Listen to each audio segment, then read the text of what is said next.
took place in April 2022. We have that story. Plus, Capitol correspondent Jamie DeLine brings us the next step in the ongoing Hector LaSalle lawsuit. Good evening, and thank you for joining us tonight for Eyewitness News at 11. I'm Shelby Pay. An update on the status of the 14-year-old girl from Sydney who was the victim of a hit-and-run accident in Sydney Wednesday afternoon. The girl, 8th grader Anel McEwen Lomnicki, is in a medically induced coma at Upstate Golisano Hospital in Syracuse. Her family says that she sustained several broken bones as well as a head injury. She has a long road ahead. Eyewitness News spoke with Anel's mother, Delsa, earlier today. She said that her daughter is a fighter and is making progress, although it will happen in increments, and they have a long way to go.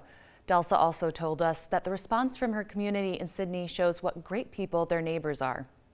The driver of that vehicle that struck Anel, 31-year-old Courtney Baker of Sydney, was charged by Sydney police with aggravated DWI, leaving the scene, vehicular assault, and escape when she attempted to flee police. She is also facing numerous other vehicle and traffic charges. Baker was sent to the Delaware County Jail without bail. And in other news, Oneida County Executive Anthony Picenti had been a trustee of the New York Power Authority since 2015, appointed to the post by Andrew Cuomo. He has stepped down effective Valentine's Day. In his resignation letter to Governor Hochul, Picenti listed a number of grievances he has with the Hochul administration.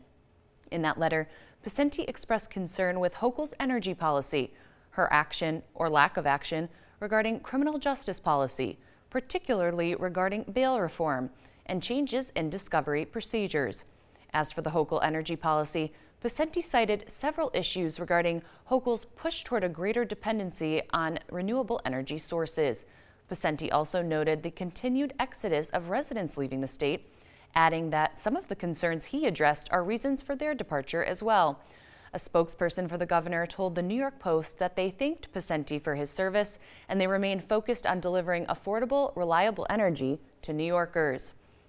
And back in April of 2022, members of the Utica Police Department Special Investigations Unit, along with the Crime Prevention Unit, were conducting an investigation when they noticed an individual known to them commit New York State vehicle and traffic violations. Upon noticing the infractions, members of the CPU attempted to stop the vehicle. However, the operator fled at high speeds.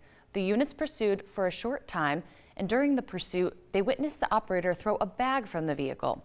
Due to the speeds reached, the pursuit was canceled, and upon retrieving the bag, they noticed it contained almost a kilogram of cocaine.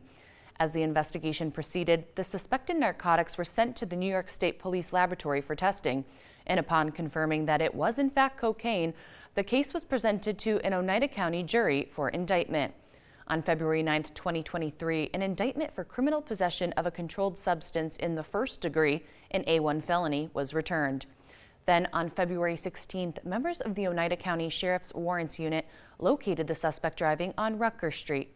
With the assistance of the Utica Police Patrol units, a stop was conducted, and Jose Ayuso, age 43 of Utica, was arrested without incident.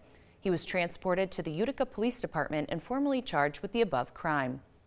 And now, looking to the Capitol, a lawsuit that was filed over the Chief Judge nomination was heard in court today.